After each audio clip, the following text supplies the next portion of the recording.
Muy bien. ¿Cómo están ustedes esta mañana? ¿Están bien? Yo quisiera que cuando termine el culto estemos mejor. ¿Sí? Porque nos reunimos para dar la gloria, la honra al Señor. Y también para recibir ese toque de amor de Él. Todo se trata del amor del Señor. Amén. Yo quiero decirles a ustedes, hermanos amados, de que es un privilegio, es una obra de Dios, el empezar una obra nueva, como es Génesis. Qué hermoso nombre tiene esta iglesia, Principio. Y ustedes tienen que ser esa luz, tienen que ser ese renuevo, esa frescura, acá en Cochabamba. Y por qué no pensar en grande, llevar el Evangelio. Saben, es hermoso ver tanta gente joven, es hermoso ver tantas personas con ese fuego en el corazón. Y van a pasar los años. Yo quiero animarles a todos ustedes, a los mayores también, por supuesto. Yo quiero animarles a que nunca se cansen, nunca se desanimen, perseveren. Y los años pasan rápido. Y al pasar el tiempo, van a cumplir un aniversario, 2, 10, 20, y se van a gozar, mostrando a la nueva gente que venga, mostrando fotos, mostrando videos, y diciendo, yo fui parte de ese principio. Quiero animarles a todos a que pongan lo mejor de sí para glorificar al Señor. Amén. Quiero pedirles, por favor, ahí donde están, si pueden cerrar los ojos un momento, acompáñenme en una oración. Bendito Padre Celestial, tuyo es el poder, la gloria, la honra y la majestad. Gracias, Señor, porque esta mañana nos has permitido alabar tu nombre, exaltar tu nombre, Señor. Gracias, porque podemos tener la libertad, amado, de hacerlo. Gracias por este lugar físico que tú has provisto, para que esta iglesia se levante, Señor. Gracias por cada vida que está acá esta mañana. Tu bendición, Señor, esté en cada vida y en cada hogar representado acá. Padre, yo te ruego que veas los corazones de cada uno esta mañana. Veas por sus necesidades. Veas, Señor, por sus luchas, por sus batallas. Y tengas a bien, Señor, bendecir. Tengas a bien, Señor, mostrar tu poder y tu gloria en cada vida.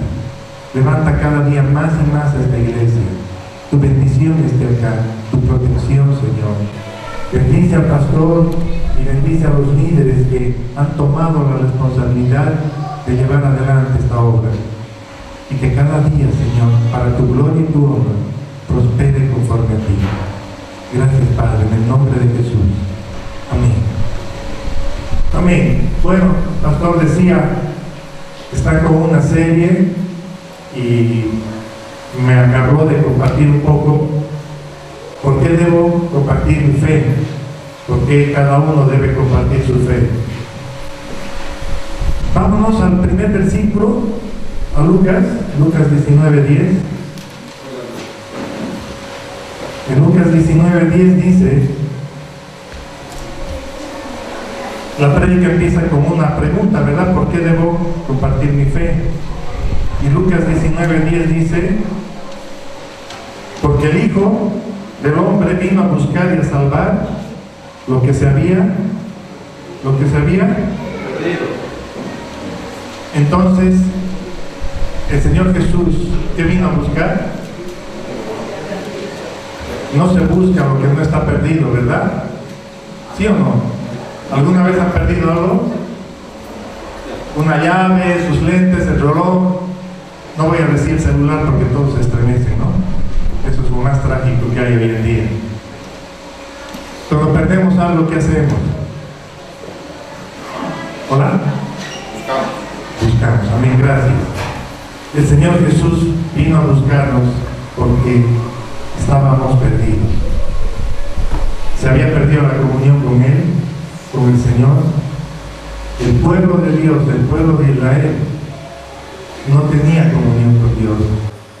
Enseguida vamos a explicar un poquito eso. Recordemos que Él vino a buscarnos, ¿sí? Vamos a Marcos 6:34.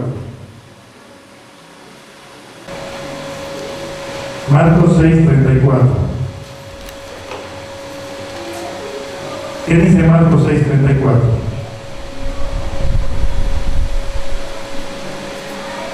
Dice la palabra del Señor: cuando Jesús desembarcó y vio tanta gente, tuvo compasión de ellos porque eran como ovejas sin pastor, así que comenzó a enseñarles muchas cosas. Hermanos, un momentito, por favor, pónganse a pensar. Pónganse a pensar. Un joven de 30 años, un joven como muchos de ustedes acá, vino a buscar lo que se había perdido. Empieza su ministerio el Señor Jesús. ¿Y qué hace él cuando empieza a buscar? Empieza a caminar por las calles, empieza a recorrer las calles, a mirar a la gente, a mirar a cada uno, ver qué estaba pasando. Y dice la palabra del Señor que él empezó a ¿qué? A anunciar que el reino de los cielos se había acercado. Y acabamos de leer que las multitudes venían a él. ¿Por qué multitudes venían a él? Porque él, cuando caminaba, veía esas necesidades y se acercaba a la gente y hablaba con ellos.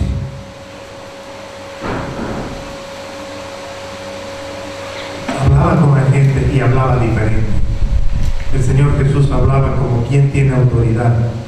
El Señor Jesús hablaba cosas que nunca antes habían escuchado.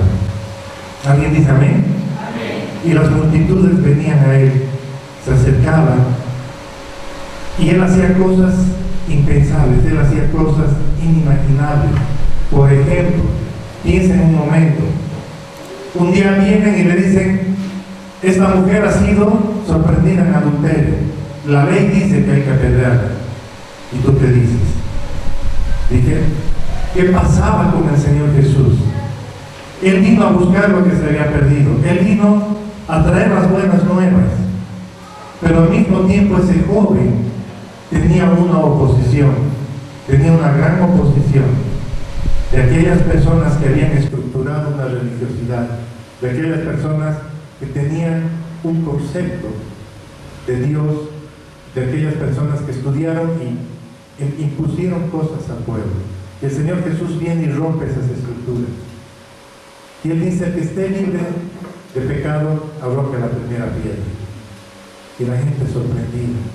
¿Qué respuesta? Hoy en día nosotros repetimos esas cosas, pero sin tomar en cuenta la profundidad, la primera enseñanza, el impacto que causó lo que hizo el Señor Jesús.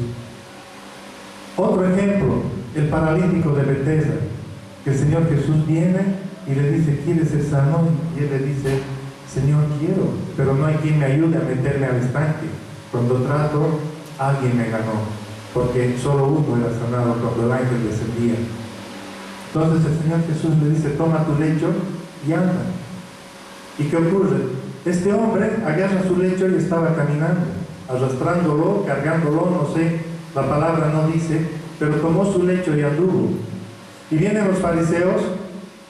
A ver, imagínense que la iglesia, esta iglesia ya tiene 20 años. Y durante 20 años ha venido alguien en silla de ruedas acá.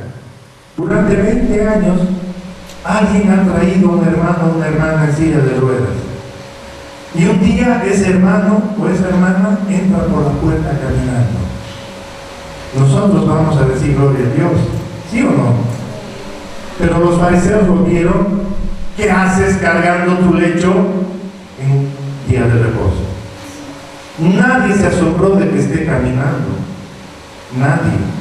Lo condenaron, lo juzgaron. Estás cargando tu lecho en el día de reposo. ¿Sí? ¿Y saben qué, amados hermanos? Y le preguntan: ¿quién te sanó? Y él no sabía quién. Entonces, ¿qué hizo? Fue al templo a buscar a quién había sanado. Y cuando encuentra a Jesús, va corriendo donde aquellos que le digan: ¿qué haces cargando tu lecho? Y le dicen: ah, Jesús me sanó. Jesús me sanó. ¿Qué hacía el Señor? Tenía compasión de las multitudes, porque eran como ovejas que andaban sin pastor. En la alabanza hemos cantado: me has tomado entre tus manos y me has dado salvación. ¿Saben por qué están ustedes aquí esta mañana? Porque el Señor Jesús tuvo compasión de nosotros. Por eso estamos aquí. Porque alguien fue enviado de parte de Él para hablarnos. Hace un momento hablábamos con Chacho antes de empezar y comentábamos, nos conocemos con él desde jóvenes y decíamos, de jóvenes hacemos planes, hacemos muchas cosas y ahora que somos mayores nos damos cuenta que todo lo que hemos hecho sin preguntar a Dios era vano, no servía, ¿verdad, Chacho? Pero cuando venimos a Dios, cuando alcanzamos su misericordia, la vida tiene sentido. Y recordamos con mucho amor a aquella persona que vino y nos habló de la misericordia del Señor. Por lo tanto, la primera razón por la cual debemos compartir nuestra fe es porque Él vino a salvarnos. Él tuvo compasión. Y así como Él tuvo compasión y miraba las cosas que pasaban, nosotros también debemos tener compasión y amor por el resto de las personas. El Señor Jesús nos ha enseñado a amar, nos ha enseñado a perdonar, y esa es la forma de poder llevar la fe. Amén. ¿Saben? Y a todos, muchas veces nosotros nos sentimos bien, luego vamos a hablar de las obras, cuando caminamos por la calle y algún pobre hombre o una pobre mujer pide una ayuda y le damos un billete, unas monedas y nos sentimos bien, pero no hemos compartido nuestra fe, no hemos compartido. Entonces debemos aprender. ¿Por qué debemos compartir nuestra fe? Paso 1, ¿por qué? Porque Él vino a salvarnos, ¿sí? Y así como nosotros hemos buscado la salvación, así como nosotros estamos aquí hoy, debemos hacer lo mismo. Tener compasión. Si te encuentras con un borracho, con un polilla en la calle, tienes que tener compasión, como el Señor Jesús lo tuvo. Ninguno de nosotros somos dignos, ninguno de nosotros somos tan buenos que el Señor, por nuestra bondad, por nuestro amor, no. Él vino a salvar lo que se había perdido.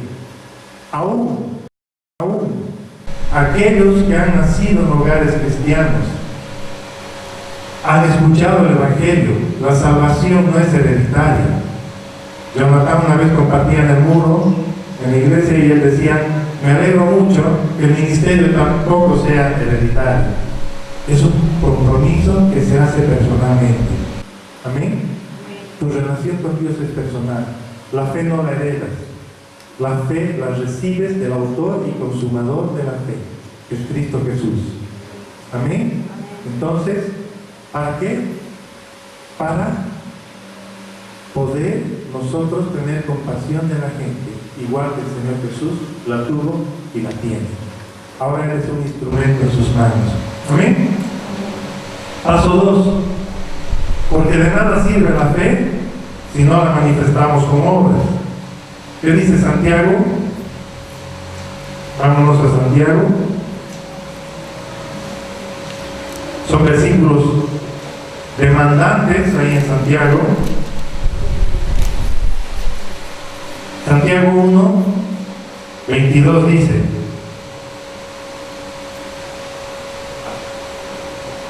no se contenten solo con escuchar la palabra, pues así se engañan ustedes mismos.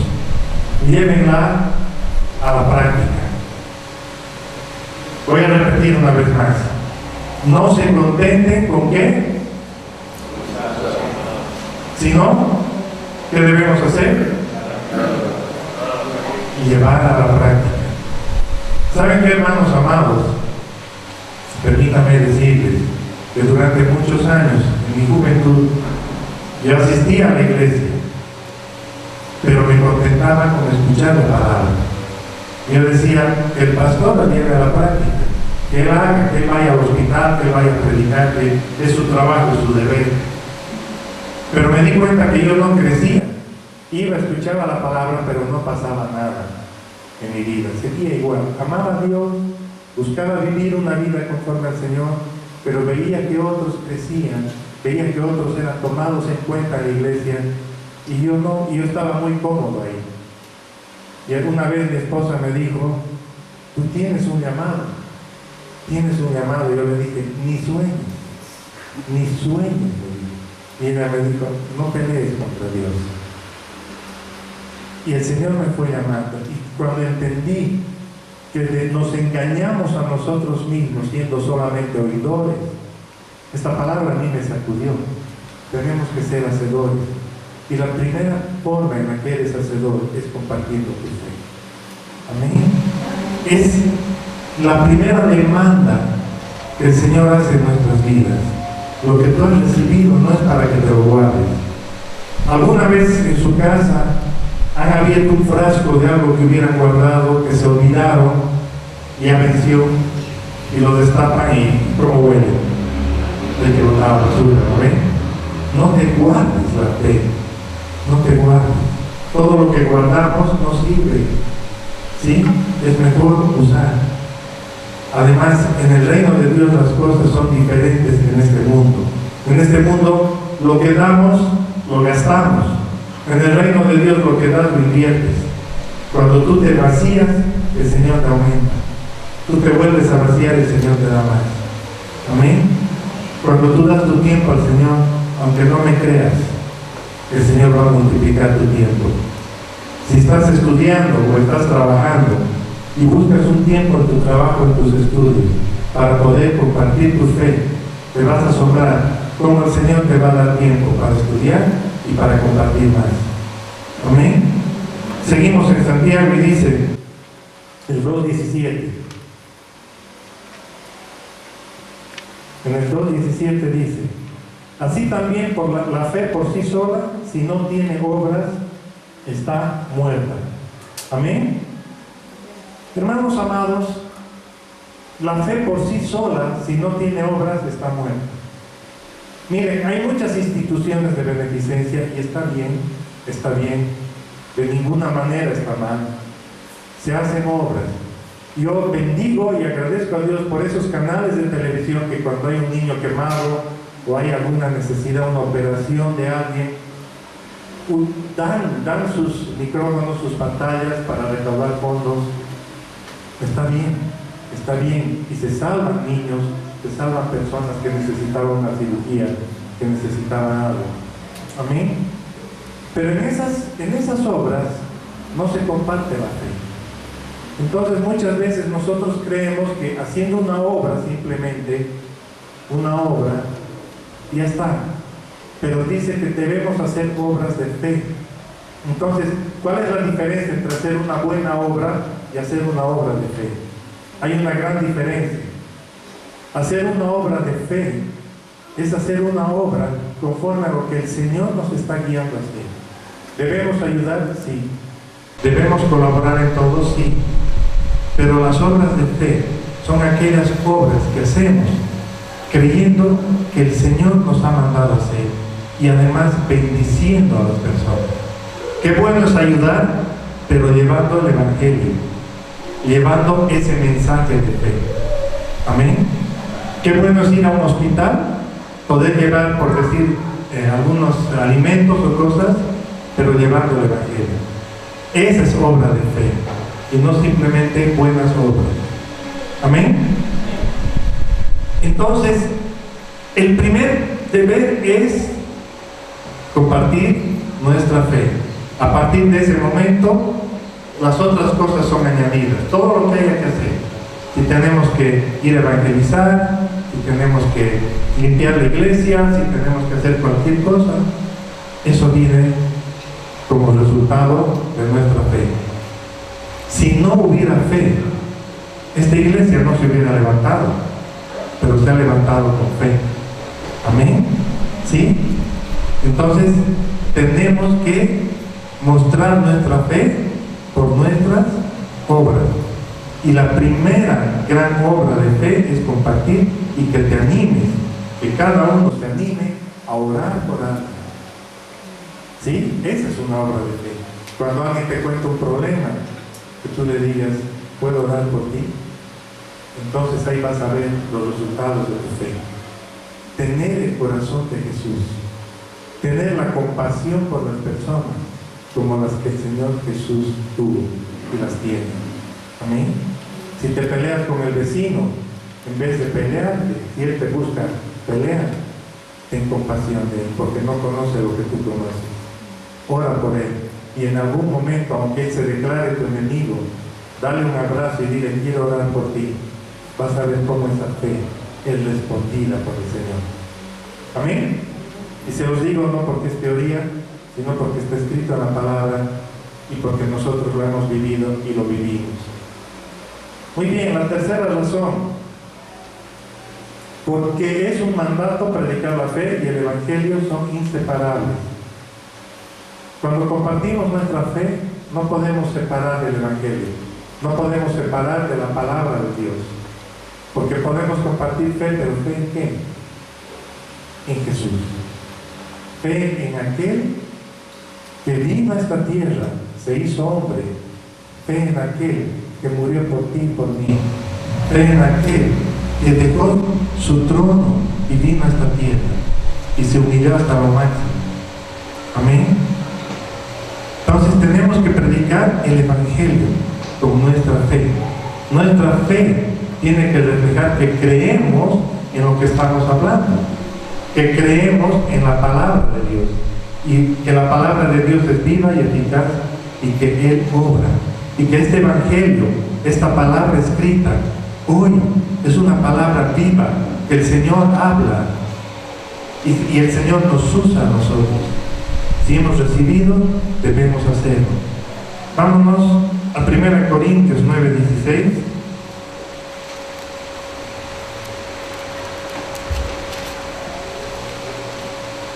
Primera de Corintios 9:16 dice: sin embargo, cuando predico el Evangelio, no tengo de qué enorgullecerme, ya que estoy bajo la obligación de hacerlo.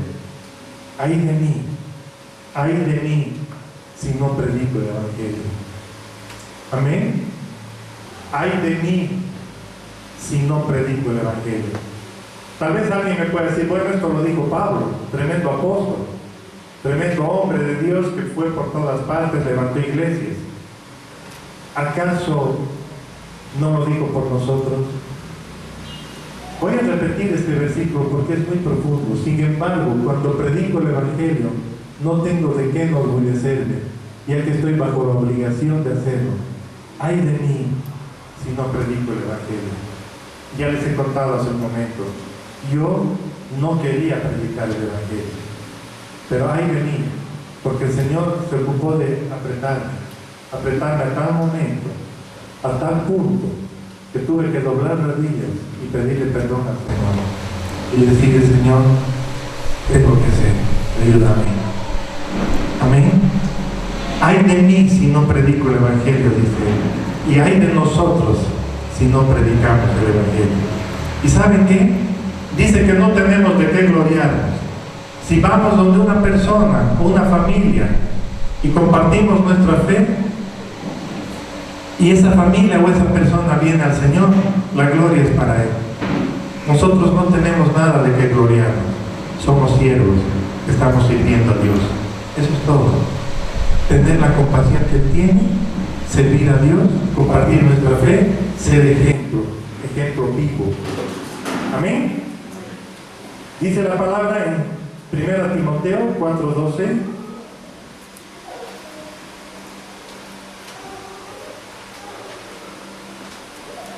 Primero Timoteo 4:12. ¿Qué dice la palabra del Señor? Que nadie te menosprecie por ser joven.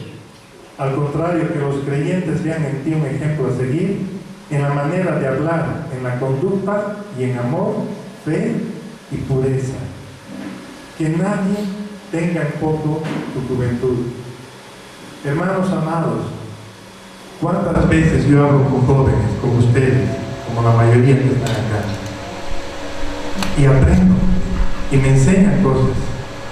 ¿Cuántas veces el Señor revela tesoros de su corazón a los jóvenes? ¿Saben? Pablo le dice a Timoteo que nadie tenga poco de juventud, porque Pablo le empieza a instruir a Timoteo para dejarle a cargo de las obras que él había levantado. Que nadie tenga en poco tu juventud. No debemos tener temor, ustedes los jóvenes, no deben tener temor. Si se acerca una persona de mi edad mayor y el Señor les manda a compartir su fe, ¿por qué deben compartir su fe?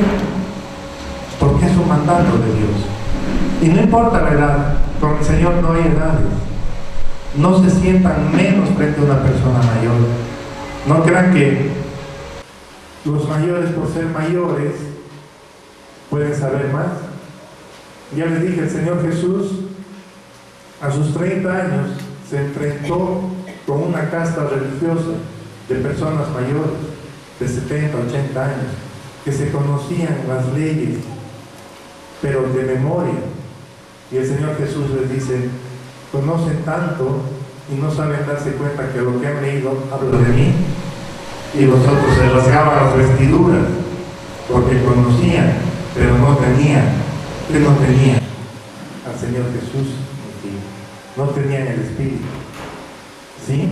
Por lo tanto, nosotros que tenemos ese privilegio de haber recibido al Señor Jesús como nuestro Señor y Salvador, y tenemos su Espíritu en nosotros, no debemos tener temor de compartir nuestra fe. Pero dice que compartir nuestra fe no es solamente hablar. ¿Qué le dice a Timoteo? Le dice a Timoteo que nadie te menosprecie por ser joven. Al contrario, que los creyentes sean en ti un ejemplo a seguir en la manera de hablar, en la conducta y en amor, fe y pureza. Entonces nuestra fe la reflejamos en nuestra manera de hablar, en nuestra conducta. ¿Sí?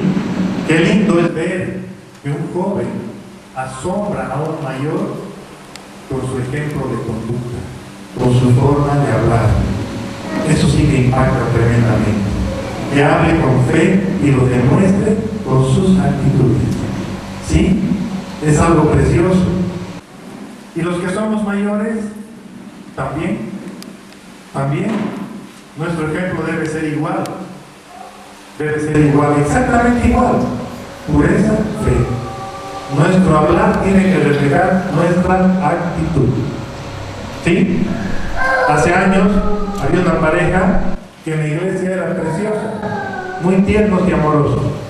Pero antes de llegar a la iglesia estaban peleando en su auto, y al salir de la iglesia seguían con la pelea. Eso no era ejemplo. Nuestro ejemplo es: nos vean o no nos vean. Amén. Muy bien. ¿Y qué dice en Romanos 10, 8, 9?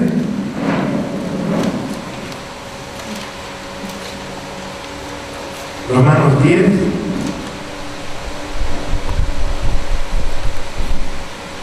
Dice, es hermoso.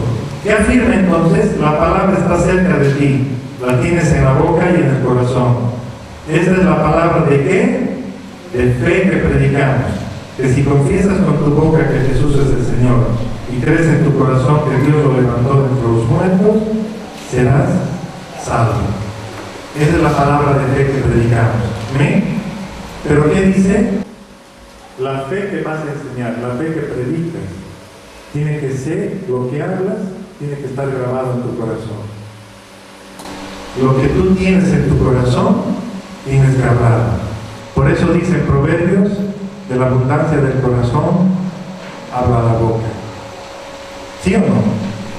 ¿Cuántas veces no les habrán dicho a ustedes cuando hablan con alguien que no conocen: ¿eres cristiano? Tal vez no han hablado del Señor, pero la forma en que hablamos, la forma en que nos expresamos, la forma en que reaccionamos, refleja lo que somos. Lo que tienes en tu corazón, lo vas a hablar. Y esta es la palabra de fe que predicamos, que lo que creemos en el corazón, lo expresamos en nuestra boca. Amén. Entonces, amados, ese es el mensaje de esta mañana del Señor. Que tu fe esté en acción. Entonces, Es un desafío. Que el Señor les bendiga, que el Señor grabe esta palabra en sus corazones. Muchas gracias, hermanos.